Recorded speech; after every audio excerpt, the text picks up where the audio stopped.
এই ওষুধগুলো ওনাকে ইমিডিয়েট দেওয়ার ব্যবস্থা করুন। ঠিক আছে, আমি ব্যবস্থা করছি। হ্যাঁ, আপনি এদিকে আসুন। হ্যাঁ, আমি হেল্প করছি। একদম।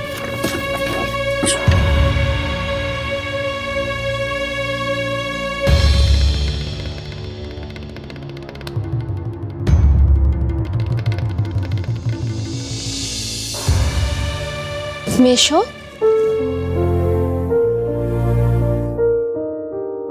এখন কেমন লাগছে আপনার? আমি ভালো আছি।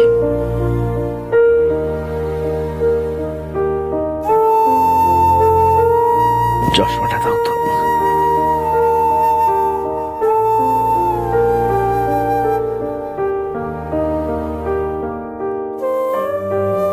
আপনারা আমাদের মতো সাধারণ ঘরের মেয়েকে যে সম্মান দিয়েছেন তা আমরা কখনোই ভুলবো না।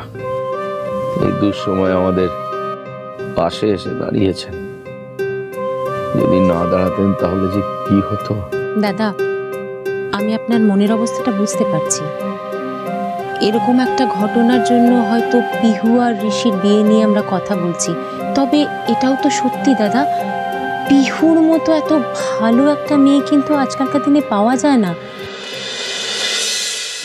পেশেন্টের কন্ডিশন কিন্তু একদমই ভালো নয়, ঠিক আছে? কোনো রকম মানসিক চাপ কিন্তু ওনার জন্য মারাত্মক হতে পারে। একটু খেয়াল রাখতে হবে। অবশ্যই, চলুন। হ্যাঁ,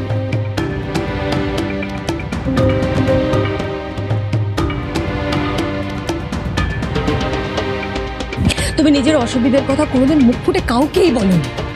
আচ্ছা ঠিক আছে, তোমার কথা মেনে নিচ্ছি, তোমার কিচ্ছু হয়, কিন্তু তাহলে তোমার মুখের যে ব্যথাটা হয় সেটা কেন হয়? এমনি এমনি। আরে ওই তো পিহু দিয়ে এসে গেছে।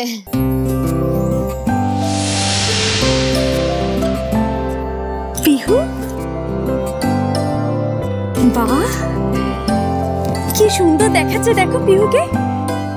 এই জন্য কথায় আছে না, সিঁদুর পরলে মেয়েদের রূপ আরো খুলে যায়।